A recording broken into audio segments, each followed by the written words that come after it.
Olá, pessoal, tudo bem? Meu nome é Thiago, Procuração dos Sócios aqui da Capitalismo, que é a minha empresa de análise e recomendações de investimentos. E como é tradicional aos domingos, vamos fazer mais ações para ficar de olho essa semana, onde nós trazemos os principais destaques dos últimos dias e, claro, aquelas ações que podem ter uma movimentação diferenciada nos próximos. Lembro que eu trago sempre informações do mercado e do nosso setor de análise e deixo, claro, o convite para quem não é inscrito se inscrever no canal e para quem gostar do vídeo, dar um like e compartilhar. Vamos direto aqui com os principais destaques da economia brasileira e global. Aqui na semana passada aqui no Brasil, nós tivemos uma movimentação grande falando de termos econômicos, né? O presidente do Banco Central, Roberto Campos Neto, comentou da possibilidade de fazer um ajuste final, né, elevando um pouco mais a Selic, aí, que está em 13,75%, né, na próxima reunião do Copom. Então, seria aumentar em pelo menos mais 0,25 ponto percentual, elevando a Selic para 14%.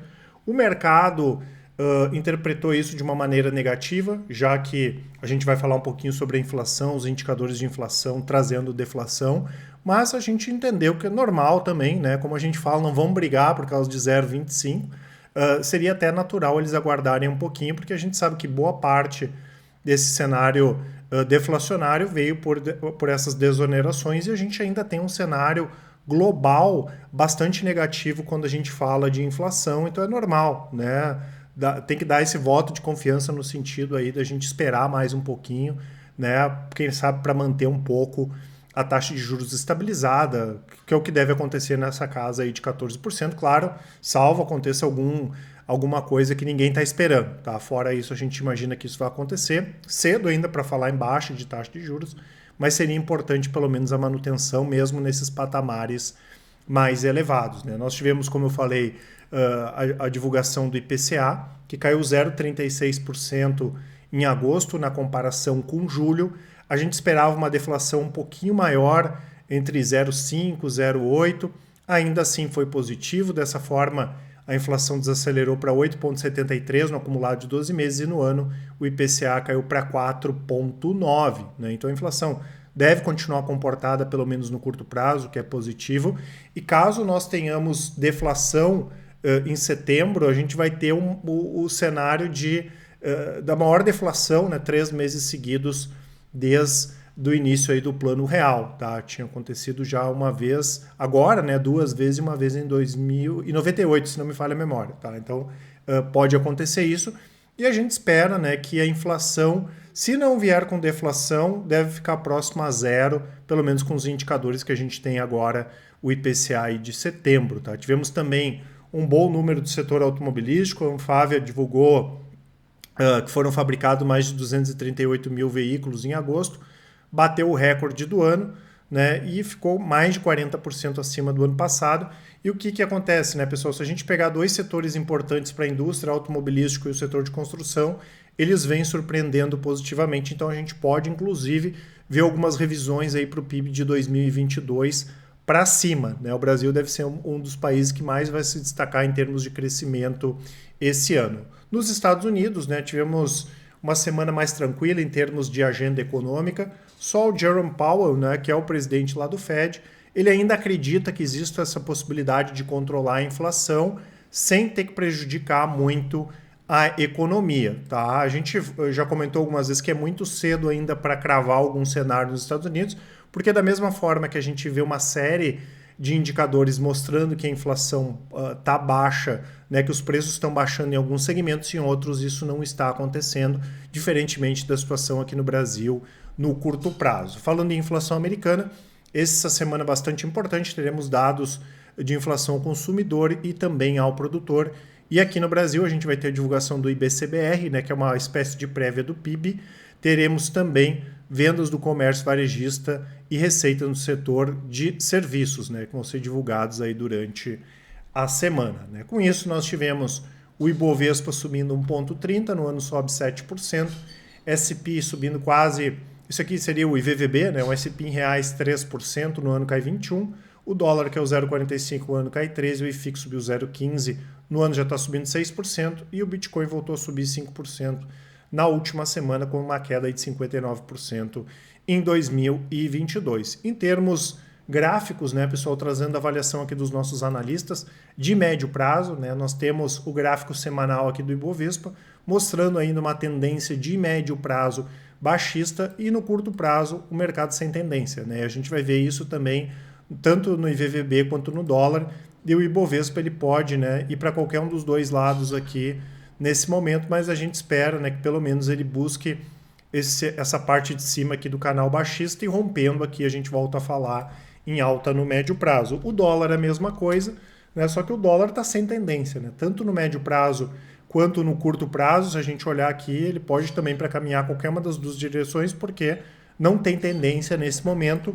E o IVVB também está bastante parecido, né? Ele rompeu esse canal baixista, mas no curto prazo, né, as últimas 3 semanas aqui também nessa faixa de preço. Então o SP em reais aqui a gente percebe que está sem uma tendência definida também, mesmo que com a tendência de médio prazo ainda baixista. De curto prazo indefinida, altista, né? A tendência aqui de médio prazo do IVVB, né? Tendência de baixo de médio prazo do Ibovespa no curto prazo sem tendência, o dólar sem tendência no médio prazo e no curto prazo, e o IVVB tendência de alta no médio prazo e sem tendência aqui olhando para o curto prazo, né? Das nossas estratégias, né, pessoal, vou deixar para vocês como sempre aqui a parte dos resultados, relatório de performance, tá aqui na descrição do vídeo. A gente tem as nossas estratégias aí de médio e curto prazo, swing trade, rastreador, opções, long short, day trade, que fazem parte da nossa assinatura Full Trader. Essas estratégias, com exceção do day trade, claro, 10 minutos por dia vocês conseguem acompanhar. Então, quer entender mais sobre o swing trade? É só clicar ali, vai ter o vídeo explicativo, vai ter os resultados e vocês vão ver que mesmo, claro, tendo períodos bons e ruins, né, o nosso desempenho é superior a em todas as nossas estratégias de recomendações, tá? E vou deixar para vocês também um cupom aqui que dá desconto em todas as nossas assinaturas, ele vale até o próximo dia 15, dá 35% de desconto quem pagar à vista no boleto ou no Pix. O cupom mês do cliente ele já vai estar aplicado, vai estar aqui na descrição do vídeo também.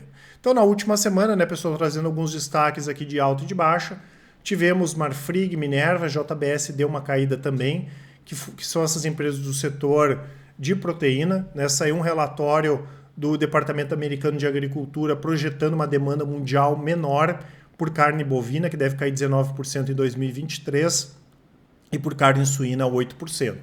A gente vai fazer um vídeo essa semana falando especificamente das 3 empresas, né?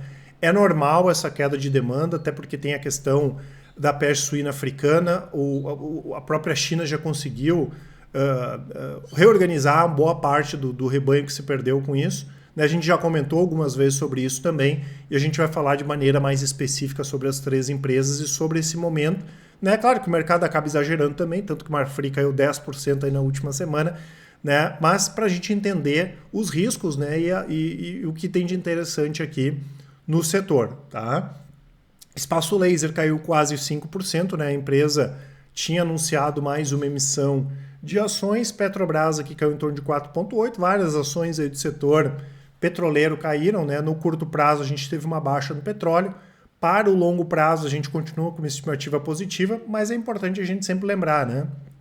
Quando o petróleo bateu $20 lá em 2020, a gente fez um vídeo na época falando que tinha muita gente exagerando, gente falando em $8, $10, e a mesma coisa quando começou a guerra, né? A gente falando em $300 e a gente fez um vídeo, calma, não é assim que funciona, né? Então as pessoas têm que parar de exagerar e quando a gente falar em tendência, imaginar a tendência no longo prazo, e a nossa expectativa continua positiva porque não mudou nada em termos de fundamento. Pode mudar? Pode, mas a demanda vai continuar crescendo e a oferta não. Né? Isso não teve nenhuma alteração. O preço do petróleo alterou por motivos de curto prazo, mas no longo prazo a gente entende que continua positivo. A mesma coisa o Banco do Brasil, aqui teve queda de 4,6%, muito mais ligado à realização mesmo de preço do que alguma coisa específica negativa do Banco do Brasil, até porque nós não tivemos.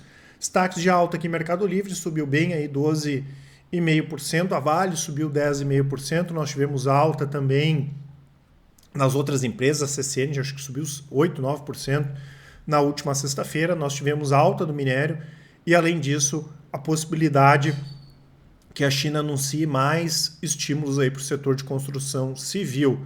E além disso, falando sobre Vale, a gente teve uma apresentação onde a Vale projetou a demanda global por níquel, que deve subir 44% até 2030, impulsionada principalmente por essa questão aí dos mercados de carros elétricos. Tá? A gente vai fazer um vídeo também falando sobre essa questão de Vale e CSN Mineração, que muita gente tem pedido, e especialmente para falar um pouco mais aí sobre o minério. Tivemos aqui a Ouro Fino, subiu 10,4%. Para quem não conhece a Ouro Fino, ela é uma das principais empresas no mercado de saúde animal aqui no Brasil, está na terceira, quarta colocação. Nós tivemos a Mitsui, né, que é uma grande empresa japonesa, aumentando a participação aqui. Eles aproveitaram a saída do Opportunity do BNDES e aumentaram a participação para quase 30% aqui do controle da Ouro Fino. Tivemos Nubank subindo 9,5%. Na última semana, o Davi Vélez, né, que é o CEO do Nubank, comentou, né, que o Nubank tem a possibilidade de fazer aquisições, que a gente já comentou por aqui também, e que eles têm, né, estão mirando aí pelo menos triplicar a base de clientes aqui no Brasil. E Natura também nada específico assim em relação à Natura, né, mas uma ação que vem sofrendo bastante aí nos últimos trimestres, teve uma alta aí de 8,6%. Temos aqui os dividendos, né, pessoal, dessa semana. Datacom, dia 12, Banrisul e Banco do Brasil ficam ex-proventos dia 13, e M. Dias Branco, né, que paga aquele dividendo trimestral dia 16, fica ex-proventos no próximo dia 19. E para quem gosta de investimentos de longo prazo, nós temos as carteiras de longo prazo também, tem renda fixa, criptoativos, tem as diversificadas, FIIs, REITs, tem as carteiras de ações, incluindo a nossa carteira de dividendos. Tudo aqui na descrição do vídeo também, vocês vão clicar ali, tem um vídeo falando sobre a carteira, tem os resultados anuais e a mesma coisa. Vocês podem pegar qualquer carteira nossa de longo prazo, os resultados bem acima de DIV, Bovespa, Small e VVB, pegar os benchmarks ali, a gente sempre bate. E no caso da carteira de dividendos também tem quanto ela está pagando de yield ao ano, né? De fundos imobiliários aparece a mesma coisa. Eu tinha comentado ali das carteiras das estratégias de médio e curto prazo, com 10 minutos por dia vocês conseguem acompanhar. Essas de longo prazo, com 10 minutos por mês, né, porque são estratégias buy and hold, né, uma filosofia que não é para ficar fazendo giro, tá? Então é bem tranquilo aí para fazer o acompanhamento. Então nós tivemos, né, pessoal, essa semana um anúncio, vamos fazer vídeo, muita gente pedindo também, específico essa semana, então a gente vai ter vídeo de minério, vai ter vídeo falando de Brasil Foods, Minerva, JBS e Marfrig, e vamos ter um vídeo falando de petróleo, especialmente PetroRio, porque muita gente está nos perguntando como vai ficar a PetroRio sem essa questão de Albacora. A PetroRio estava negociando 2 campos, né, o Albacora Leste, que deve ser aprovado em breve aí a compra, e o Albacora, que não chegou em acordo. Na verdade, a Petrobras começou a pedir mais, né? E tem alguma coisa interessante aqui também que a gente vai comentar nesse vídeo falando, que é a possibilidade da Petrobras voltar a investir em aumento de produção, mas isso a gente vai deixar para esse vídeo aqui específico. Claro que não é bom, né, pessoal? A gente contava que PetroRio fosse ficar com esse campo, mas por outro lado, né, mostra aí a disciplina financeira da empresa, porque não adianta comprar a qualquer preço, né? Ela tem uma possibilidade gigantesca de crescer mesmo sem esse campo, né? Mas, por outro lado, a gente tem que entender também que não faz sentido sair comprando qualquer ativo a qualquer preço, e mostrou, assim, a Petrobras dificultando um pouquinho aqui na negociação aí com a PetroRio. Mas mais detalhes a gente passa no vídeo na semana. Tivemos aqui a Klabin, né, pessoal, que teve o seu rating aqui reafirmado pela S&P em BB+, na escala global, em AAA na escala nacional, com perspectiva estável. E isso é importante à medida que existe uma preocupação com a questão da alavancagem da Klabin, a mesma preocupação existe com a Suzano, né? A gente já comentou algumas vezes que a alavancagem nesse momento é natural, né? Porque as empresas decidiram que elas vão aproveitar o ótimo momento que o setor de celulose vai ter no longo prazo. A gente não pode esquecer, né, a questão do e-commerce, não só e-commerce, mas pedidos, né? Quem já pediu uma coisa no iFood sabe o que eu estou falando, a quantidade de papel que tem, mas o e-commerce aumentou demais a demanda por embalagem de papel. A gente tem a substituição de plástico por papel e também o crescimento na Ásia, especialmente na China, absurdo, e isso traz também um consumo maior de embalagens, né? Então a gente tem um cenário bastante positivo para o longo prazo, talvez a celulose seja uma das melhores commodities quando a gente olha de longo prazo. As ações não responderam bem aí nos últimos trimestres em relação ao aumento de custos e tivemos uma pequena queda aí nos preços da celulose, né? As ações caíram e sempre volta essa preocupação, é recorrente em relação ao endividamento das duas empresas, tá? Mas, como a gente falou também, à medida que vai maturando esses investimentos, e mesmo que eles venham a fazer mais investimentos, né, o que eles botaram no mercado para vender vai ser vendido. Então são empresas que não têm problema de receita, né? A questão do aumento de custos agora por causa da inflação é muito pior, porque mercado ele sempre tem, né? Então produziu, botou para vender, eles vão vender e por isso as empresas aproveitam esse momento aí para fazer a alavancagem. Pão de Açúcar, né, pessoal, foi uma semana bastante movimentada. Primeiro a empresa informou que vai fazer segregação do grupo Pão de Açúcar e do Êxito, né, que são as operações aí da América do Sul do Pão de Açúcar. Eles são líder de varejo alimentar na Colômbia, no Uruguai, tem presença na Argentina também, né? No total, são mais de 700 lojas, né? E o Pão de Açúcar tem essa participação lá no Êxito, né? E o que eles vão fazer? Vão entregar ações do Êxito para quem tem ações aí do Pão de Açúcar. E o que significa isso, né, pessoal? A gente comentou durante a última semana, é a possibilidade ainda maior, né, de quem sabe o cassino finalmente vender a participação, começando com venda de ativos. A gente tem a Cenova, nós temos os ativos físicos de Pão de Açúcar também, alguns desses ativos inclusive foram vendidos para Açaí, que também tem o controle aí do grupo Pão de Açúcar, mas quem sabe começou, né, esse movimento aí de saída do grupo Cassino, que no nosso entendimento seria bastante interessante, tanto que na última semana veio de novo aquela possibilidade do Abílio Diniz voltar para o Pão de Açúcar. Hoje ele está lá no Carrefour e pelo que a gente escutou, leu, conversou com alguns gestores também, ele estaria negociando uma forma de ficar no Pão de Açúcar, mas sem precisar abrir mão lá da participação que ele tem no Carrefour. Tá? Então a gente vê isso com bons olhos, sim. Tá? Porque ou o Grupo Cassino decide que vai ficar aqui, né, e vai tocar o Pão de Açúcar para crescer, ou então, né, desocupa a moita e vende essa participação. E o Pão de Açúcar, a gente traçou até um paralelo na última semana com o Banco do Brasil, né? Um grupo gigantesco, né? E a partir do momento que tiver alguém que tem interesse em tocar esse crescimento aí de uma maneira produtiva, de uma maneira satisfatória, isso deve acabar respingando demais, né, nos resultados do Pão de Açúcar. E é uma ação muito barata, né? O Pão de Açúcar opera bem abaixo aí do seu valor patrimonial, por exemplo. Tivemos aqui de média Panvel, né, pessoal, aproveitando a baixa aí do mercado também para anunciar um programa de recompra de ações. Eles devem recomprar até 1,5% das ações em circulação. Lembrando que é positivo essa recompra de ações à medida que a gente diminui a quantidade de ações do mercado e quando recebe um dividendo, por exemplo, acaba recebendo um dividendo maior. Trazendo um destaque aqui internacional, a Amazon, né, pessoal, anunciou que deve entrar no mercado de vendas de medicamentos prescritos no Japão. A intenção inicial é fazer uma parceria com farmácias de pequeno e médio porte a partir já do ano que vem, né? E o que vai acontecer no ano que vem, né, pessoal? As prescrições virtuais aí vão começar a ser permitidas no Japão. Eu lembro que a gente fez um vídeo, acho que faz um ano e meio, 2, a gente comentou sobre Raia Drogasil e falou sobre o mercado japonês, porque a Raia Drogasil ela é sempre referência, né, das empresas de fora, e lá é um mercado bem interessante, porque ele é muito fragmentado, né? Ele tem quase 100 grandes atacadistas de remédio e são mais de 60 mil farmácias, né? A gente não pode esquecer que a população japonesa é uma população, no geral, mais velha e também o que acaba sendo positivo aqui para esse mercado. A gente vê com bons olhos essa movimentação da Amazon, né? E tivemos mais números aqui do setor de shopping center, né, pessoal? As vendas subiram 14,1% em julho na comparação com o mesmo mês de 2021 e em relação a julho de 2019, o pré-pandemia, que é o mais importante quando a gente compara esse setor, alta aí de 17%, né? E o setor registrou um forte fluxo, um aumento no fluxo de visitantes de quase 25%.